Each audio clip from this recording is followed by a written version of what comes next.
opened my third eye, how my experience came about. It's pretty interesting because I was actually attending my immersion with Taoist or Chinese medicine in Phoenix. And prior to that, I was just having a um, imagery in my mind's eye.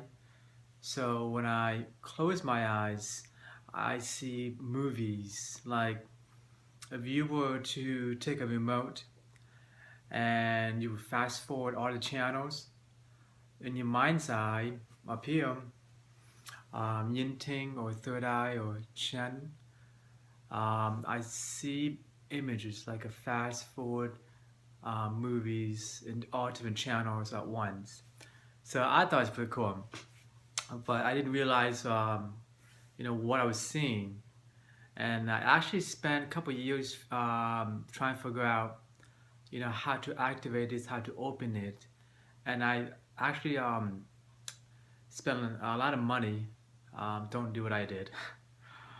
To see different psychics and techniques, and some system may not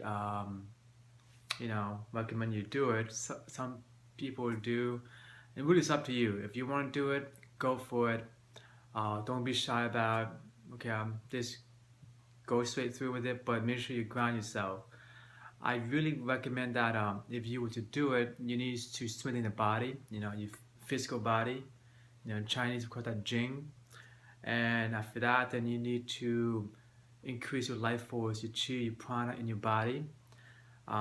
This doesn't always mean you have to work on your chakras. If anything, I recommend you work on your nervous system, your meridians, okay, or your fascia. So that way you have, physical strength your body, then you have chi, your prana your body, and all the circuitry is open, so it can handle electricity or voltage. Then you work in chakras. This is what I did at least in chakras. Then you work on your third eye. Different methods, might affect you more differently than I would at least.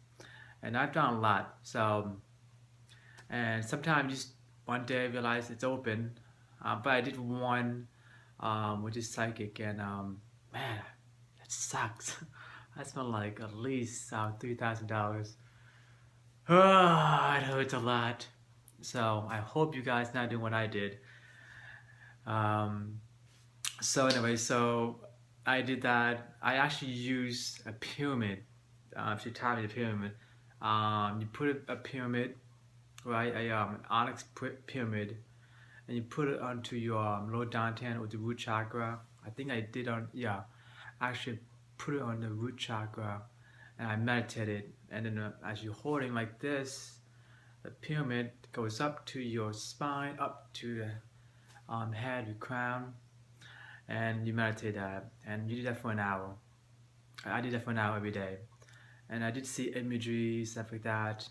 But I had more experience before that, so and that's what I knew. I was like, okay, whatever, you know. I'm not seeing the colors. Screw that. But I can always see colors visual my eyes, not my mind's eye. So for me, it's always pretty easy to perceive colors because I actually practiced it, and I always be able to see it off and on. If I actually relax my eyes, let the light reflect my iris, and see as I gaze softly, and I'm always been able to see an orb or also energy color in the air. So for me, I was like, okay, I got that, but I want more. So I guess fast forward to 8 months because I had to go to my Taoist retreat, learn about um, Chinese medicine, acupressure, Tai Chi, Bagua, the five elements practice of Qigong. And I was there and I was start seeing more colors in my mind's eye. Actually, I had to reflect myself within myself to see it. That's the trick to that. So then I started seeing colors, I see green, purple, red, and I'm looking at it, and I just didn't really put in my mind to because I didn't know what to trigger, how to see it. And as I went to Arizona, I saw a friend of mine who is actually a mutual friend of mine, pretty interesting woman. She actually is clairvoyant, medium, and UFO channeling. So I thought, why not? So after I landed on a Phoenix, I actually went to Tucson for 2 hours straight, red eye flight. Don't do that. I love it though because I almost fell asleep. uh, so I saw her, she gave me some tips, and I know when someone says you're talented or you're good at something, you brush it off, you're like whatever. So that's pretty much me. I'm like and I told her, well, when I close my eyes, I actually see imageries, movies going really fast, and she's like, oh, you're clairvoyant. I'm like, okay, whatever. Then I'm like driving 2 hours to Phoenix. I'm like falling asleep. Then I actually started thinking maybe she's right. She's done this over 20 years.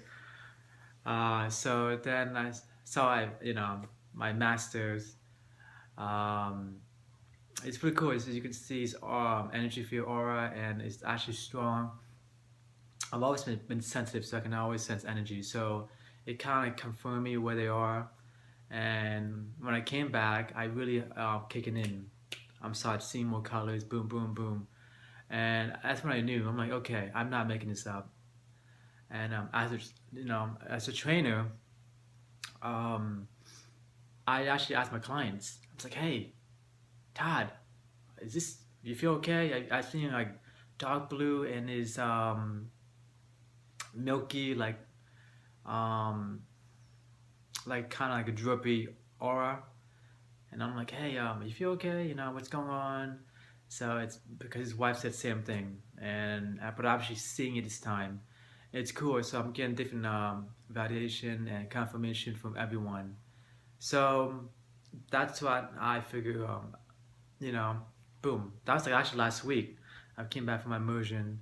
I was finishing my 500 hours of Chinese 5 elements qigong, and it's so that was for my story for that. And I did study with other masters. One of them, he's really cool. He does Xi mission, but the good thing about him is that he's actually a psychic of clairvoyant. Um, and you do Xi mission, and you basically have to meditate 3 hours every day. That's fine with me. I'm okay with that. So I think that also plays a part on my development. So I recommend that when you do this, um, three things. You always want to make sure a strong body, because you're not gonna be obese or fat. Because you do collect energies as a trainer. Come on, you got to win your body, and you want to clear that negative energy. And number two, you actually have to put chi or life force prana into your body, and open the meridian channel and into the fascia, so you have high voltage in your body. So you actually work on the longevities in your body. You're not gonna get sick, and if you have if you stress, you worry about something too much, you can work on your spleen meridians. So you have that. Then you work on the chakra, the consciousness. Then that's gonna make a difference. It really does. And also, you want to be consistent. Don't just jump the water and hope for the best. It does take time, honestly. I'm really hoping that in future I get strong enough, powerful enough, that I can actually open someone's third eye. So I'm still a little beta test on that one. It probably takes me years to do it, or maybe not. I mean, I have been meditating 3 to 5 hours for 3 years now, every day. So I'm hoping that my cultivation be able to help others with the clairvoyant or third eye. Um, I'm just, always trying to improve myself and see what my potential is. And I hope that this story or my experience will help you guys. Um, you know, Again, if you do go see a psychic, of course they're gonna read you, right? Tarot card, clairvoyant, or psychic reading, palm reading. I did all that, and then they ask you, oh, your aura need to be fixed. I need $500. Then you're like, okay, boom. Then you're like, oh, well, you have a trauma on your root chakra, it's cracked. I need another $500. Oh, wait, how about $1,000? No, wait, $3,000. So yes, dumbass here. I had to know, curious about. So don't make a mistake I did. I actually spent at least 15 years going through this cycle, and had I known the shortcut, oh man, it would just save my life and save my money, man. I'm not saying psychics are fake or claymores fake. I'm just saying, why are you charging so much money? I know you're doing the work, okay? Um, but be nice. Just give me the truth behind that. Actually, there's this guy in video. He does it perfectly. Which I saw his video before. 10 years later. I don't know if he sees colors or not, but he does give you a really good exercise. I actually become more like a psychic clairvoyant. I do see, imageries and actually physical form of a person. I try not to interact with them. I do get goosebumps when I see them, but usually I try to avoid that because I'm trying to work on healing. I'm just working on my five elements, qigong and Qi mission. But as a trainer, I can't go woo woo on everybody. So, but let me go back to the guy who conveyed a great message how to do it. I forgot his name, but he's cool. I actually like him. So his exercise is basically just like the one I've learned from a woman in California. It's very similar, but he does it more with spirits. So basically, you either open your eyes, close your eyes, and then you image a clock. I actually use a hourglass for this one, or a tree, or something you could just anchor your consciousness. So the monkey doesn't chatter around, start making crazy stuff. This is why you should meditate at least an hour every day, for me at least, and everyone else, of course. So it does take 1 hour to restore and heal your body. An hour every day. You can split half an hour morning and night. So I think someone called my name. I'm working right now, so I can't make it fast. Okay, so you close your eyes and think of clock, then you let go. Then ask the spirit to send a random images and stay there. Those people are sensitive. You will feel a vibration, warmth, and that's when you know on a cram and you feel it. Then you keep asking that. Ask at least 3 to 5 questions, and do that every day. And I promise you, you get random information from everybody. The spirit does give you pictures in your head or feeling. If you feel it or knowing, and you see it. Just trust me. Practice that, and you have what it's like to have a clairvoyant or psychic medium. I'm not sure about the colors. I just know that it does give you movie screen on the third eye. So I hope that helps. And practice, cleanse yourself, and be consistent. And good luck. Bye bye.